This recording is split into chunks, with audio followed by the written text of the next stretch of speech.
இந்த ஆண்டுக்கான வேளாண் விளைபொருளுக்கான குறைந்தபட்ச ஆதார விலையை மே 16ஆம் தேதி வெளியிட்டிருக்கிறது. குறிப்பா 2014 இவங்க நரேந்திர மோடி ஆட்சிக்கு வருவதற்கு முன்னால் ஒன்றிய ஆட்சி பொறுப்பில் இருக்கக்கூடிய பிஜேபி அரசாங்கம், பிஜேபி கட்சி இந்திய நாட்டு விவசாயிகளுக்கு பல்வேறு வாக்குறுதிகளை கொடுத்தாங்க. அதுல மிக முக்கியமான வாக்குறுதி, விவசாயிகள் உற்பத்தி பண்ணக்கூடிய விளைபொருள்களுக்கு 2013ஆம் ஆண்டு அமைக்கப்பட்ட வேளாண் விஞ்ஞானி எம்.எஸ். சாமிநாதன் குழு பரிந்துரை அடிப்படையில குறைந்தபட்ச ஆதார விலையை தருவோம். அந்த குறைந்தபட்ச ஆதார விலை என்பது அவர் கொடுத்த பரிந்துரை என்பது C2+50, அதாவது ஒரு ஏக்கர்ல எவ்வளவு உற்பத்தி செலவு ஆகிறதோ அதுல விளையக்கூடிய விளைபொருள்களுக்கு அதை விட 1.5 மடங்கு சேர்த்து விலையாக தீர்மானிக்கணும்னு அவர் சொல்லியிருந்தாரு. அந்த அடிப்படையில நாங்க ஆட்சிக்கு வந்தால் விலை கொடுப்போம்னு சொன்ன நரேந்திர மோடி தலைமையில் இருக்கக்கூடிய பிஜேபி அரசாங்கம் கடந்த கிட்டத்தட்ட 3வது முறையாக இன்றைக்கு ஆட்சி அதிகாரத்தில் இருக்கிறாங்க. அவர்கள் சொன்ன வாக்குறுதிப்படி இதுவரைக்கும் இந்த குறைந்தபட்ச ஆதார விலை C2+15 அடிப்படையில் தராம இந்திய நாட்டு விவசாயிகளை மிகப்பெரிய தொடர்ந்து ஏமாற்றி கொண்டிருக்கிறார்கள், துரோகம் வைத்துக் கொண்டிருக்கிறார்கள். நாங்க கொடுக்கறது தான் C2+50 அப்படின்னு இன்னைக்கு வேளாண்மை துறை அமைச்சர்ல இருந்து இந்த CACP அதிகாரிகள் வரைக்கும் இன்னைக்கு மிக மோசமாக ஒரு ஏமாற்று விலையை இந்தியாவில் அரங்கேற்றிட்டு இருக்கிறாங்க. குறிப்பாக விவசாயிகள் உற்பத்தி பண்ணக்கூடிய விளைபொருள்களுக்கு ஒரு நியாயமான கட்டுப்படியான விலை வேண்டும் என்று நீண்ட நெடிய காலமாக அகில இந்திய விவசாய சங்கம் உள்ளிட்ட பல்வேறு அமைப்புகள் போராடிக்கிட்டு இருக்கிறோம். உரிய விலை கிடைக்காதனாலதான் நாடு முழுவதும் விவசாயிகளுடைய தற்கொலையை தடுக்க முடியல. விவசாயிகள் நெருக்கடி என்பது அதிகரித்துக் கொண்டிருக்கக்கூடிய சூழல்ல கடந்த மே மாதம் 16ஆம் தேதி ஒன்றிய அரசாங்கம் அறிவித்திருக்கக்கூடிய அந்த குறைந்தபட்ச ஆதார விலை என்பது அவர்கள் கொடுத்த வாக்குறுதிக்கு மாறாக இருக்குது. குறிப்பாக தென்னிந்தியாவில் தமிழகத்தில் அதிகமா விளையக்கூடிய நெல்லுக்கு குறைந்தபட்ச ஆதார விலையாக சன்ன ரகத்துக்கு ஒரு குவிண்டாலுக்கு 2461 ரூபாயும், பொது ரகத்துக்கு 2441 ரூபாயும் விலையை அறிவிச்சிருக்கிறாங்க. எம்.எஸ். சாமிநாதன் பரிந்துரைப்படி இவங்க விலை கொடுத்தா குறைந்தபட்சம் 4000 ரூபாய் ஒரு குவிண்டாலுக்கு விலை என்பது கொடுக்கணும். அதாவது இன்றைக்கு ஒரு ஏக்கர்ல உற்பத்தி செலவு எவ்வளவு ஆகுதோ அதை கணக்கீடு செய்து அதை விட 1.5 மடங்காக விலையை தீர்மானிக்கணும்.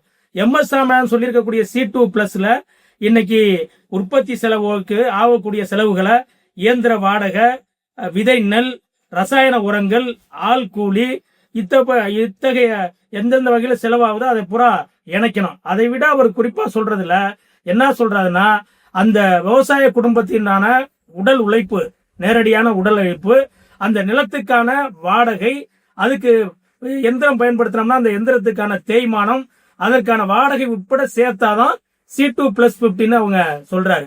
ஆனா ஒன்றிய அரசாங்கம் கொடுத்திருக்கக்கூடிய இந்த விலை என்பது C2+50 அடிப்படையில் தீர்மானிக்கப்பட்டதல்ல. அது A2+50ங்கிற அடிப்படையில தான் அவங்க இந்த விலையை கொடுக்கறாங்க. அதுல நிலத்துக்கான வாடகை என்பது வராது, அதற்கான வட்டி என்பது வராது.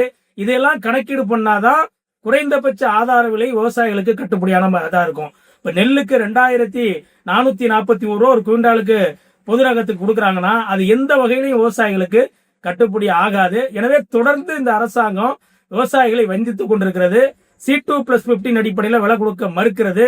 இதன் விளைவாக நாடு முழுவதும் வேளாண் நெருக்கடி ஏற்பட்டு விவசாயிகளுடைய தற்கொலையை தடுக்க முடியல. ஒன்றிய அரசாங்கத்தினுடைய புள்ளி விவரமே சொல்லுது, கடந்த 12 ஆண்டுகள்ல இந்தியாவுல வேளாண் நெருக்கடியால் வாங்கிய கடனை கட்ட முடியாம 1,47,000 விவசாயிகள் தற்கொலை செய்து கொண்டு மாண்டு போயிருக்கிறாங்க. இந்த அவலங்களை எல்லாம் போக்குவதற்கு இன்னைக்கு ஒன்றிய ஆட்சி பொறுப்பில் இருக்கக்கூடிய பிரதமர் நரேந்திர மோடி இன்னைக்கு தயாரா இல்ல.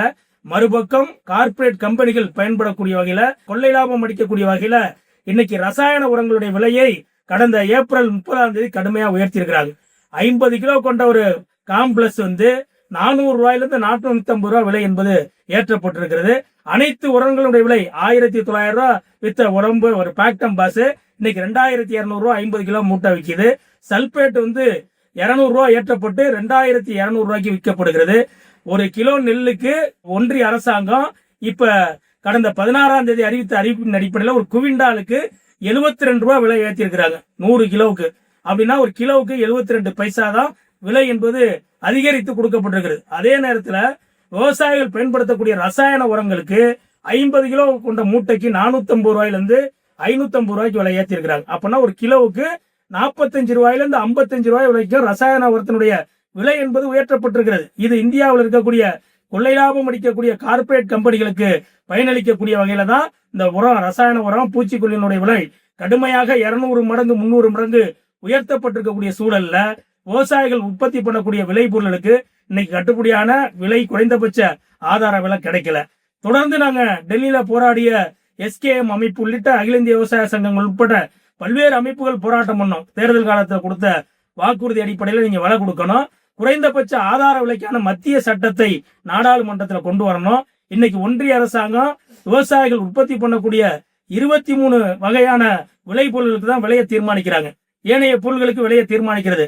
அந்த விலையும் அதற்கான மத்திய குறைந்தபட்ச ஆதார விலையை மத்திய அரசாங்கம் அறிவித்தாலும் அதுக்கான எந்த விதமான சட்ட பாதுகாப்பும் இல்லாத சூழல்ல தான் நாங்க தொடர்ந்து அரசாங்கத்தை வலியுறுத்துறோம். குறைந்தபட்ச ஆதார விலைக்கான சட்டம், மத்திய சட்டத்தை நாடாளுமன்றத்தில் கொண்டு வரணும்னு அதையும் அமல்படுத்த மாட்டாங்க. இப்படி தொடர்ந்து விவசாயிகளுக்கு துரோகம் செய்யக்கூடிய அரசாக ஒன்றிய பாஜக அரசு திகழ்ந்து கொண்டிருக்கிறது. அதே போல இன்னைக்கு தமிழ்நாட்டில் விவசாயிகள் உற்பத்தி பண்ணக்கூடிய நெல்லை கொள்முதல் பண்ணுவதற்கு ஏற்கனவே 1972 காலத்துல தமிழ்நாட்டில் உருவாக்கப்பட்ட இந்த TNCC நிறுவனம், தமிழ்நாடு நுகர்பொருள் வாணிப கழகங்கிற ஒரு நிறுவனம் துவங்கப்பட்டு அது தமிழ்நாடு அரசாங்கத்தினுடைய கட்டுப்பாட்டில் இயங்கி கொண்டிருக்கிறது. அதுதான் உணவுத்துறையினுடைய கட்டுப்பாட்டில் இயங்கி கொண்டிருக்கிறது. தமிழ்நாட்டில் உற்பத்தி பண்ணக்கூடிய நெல்லை பூரா இந்த நிறுவனத்தின் மூலமாக தான் கொள்முதல் செய்து இந்திய உணவு கழகத்துக்கு அனுப்பி வச்சுக்கிட்டு இருக்கிறோம். தொடர்ந்து இதான் நடைமுறையில் இருக்குது. கடந்த ஆண்டு ஒன்றிய அரசாங்கம் தமிழ்நாடு நுகர்பொருள் வாணிப கழகத்தின் மூலமா கொள்முதல் பண்றத டெல்டா மாவட்டங்களை நீங்களாக தமிழ்நாட்டில் ஏனைய மாவட்டங்கள்ல பூரா வேறு ஒரு நிறுவனம், அதாவது ஒன்றிய அரசாங்கத்தினுடைய கூட்டுறவு தேசிய கூட்டுறவு முகமைங்கிற பேர்ல ஒரு நிறுவனத்துக்கு கொடுத்திருக்காங்க. பேரு தான் கூட்டுறவுன்னு இருக்க ஒழிஞ்சு அதுல இருந்து முழுக்க பாத்தீங்கன்னா பெரிய வியாபாரிகள், அதே மாதிரி லாரி செட்டு வச்சிருக்கக்கூடிய அந்த புரோக்கர்ஸ், இப்படி பல பேர் இணைந்த பேரை இணைச்சு ஒரு கூட்டுறவு அமைப்புன்னு சொல்லி தமிழ்நாடு முழுவதும் கடந்த ஆண்டு கொள்முதல் பண்ண டெல்டா மாவட்டங்கள் இல்லாம பல மாவட்டங்களுக்கு அனுமதி கொடுத்தாங்க. அதுல கொண்ட நெல்லு போட்ட அந்த நெல்லை அங்க கொள்முதல் கொண்டு விற்பனை செய்யப்பட்ட அந்த விவசாயிகளுக்கு பல பேருக்கு பணம் கொடுக்கல. கடந்த ஆண்டு கடுமையா போராட்டம் பண்ணோம். இந்த ஆண்டு உட்பட காஞ்சிபுரம், செங்கல்பட்டு, திருவண்ணாமலை, மதுரை, தென்காசி, அதே மாதிரி விருதுநகர், இப்படி டெல்டா மாவட்டங்கள் நீங்களாக இருக்கக்கூடிய அனைத்து மாவட்டங்கள்லயும் விவசாயிகள்கிட்ட கொள்முதல் பண்ண அந்த நெல்லுக்கான பணம் ஏறக்கூடிய 551 கோடி ரூபாய் இது வரைக்கும் பணம் வராம இருக்கு. இன்னைக்கு விவசாயிகள் பரிதவித்துட்டு இருக்காங்க. 6 மாசம் ஆச்சு நெல்லை போட்டு. மத்திய அரசாங்கத்தினுடைய அந்த நிறுவனம்னு சொல்றாங்க, அவங்கள போய் கேட்டாக்க பணம் வரும்னு சொல்றாங்க, எப்போ வரும்னு தெரியல. இப்படி ஒரு மோசடி என்பது நடந்து கொண்டிருக்கிறது. எனவே தமிழ்நாட்டில் புதிதாக ஆட்சிக்கு வந்திருக்கக்கூடிய இந்த அரசாங்கம் தமிழ்நாடு முழுவதும் உற்பத்தி செய்யக்கூடிய நெல்லை, விவசாயிகள் உற்பத்தி செய்யக்கூடிய நெல்லை நம்முடைய தமிழ்நாடு நுகர்பொருள் வாணிப கழகம் மூலமாகவே கொள்முதல் பண்ணி தரணுங்கிறத நாங்கள் வலியுறுத்துறோம். ஒன்றிய அரசாங்கத்தினுடைய அந்த நிறுவனத்தின் மூலம் கொள்முதல் செஞ்சா அதற்கான உரிய பணம் காலத்தோடு விவசாயிகளுக்கு கிடைக்க மாட்டேங்குது. இதற்கான நடவடிக்கையும் மாநில அரசாங்கம் மேற்கொள்ளணும். ஒன்றிய அரசாங்கம் அந்த உத்தரவை ரத்து பண்ணணும். தொடர்ந்து விவசாயிகளை வஞ்சித்துக் கொண்டிருக்கக்கூடிய ஒன்றிய அரசாங்கம் குறைந்தபட்ச ஆதார விலையை MS சாமிநாதன் பரிந்துரைப்படி C2+50 அடிப்படையில் வழங்கணும். அதற்கான மத்திய சட்டத்தை நாடாளுமன்றத்தில் கொண்டு வரணும்னு தமிழ்நாடு விவசாய சங்கத்தின் சார்பில் வலியுறுத்துகிறோம்.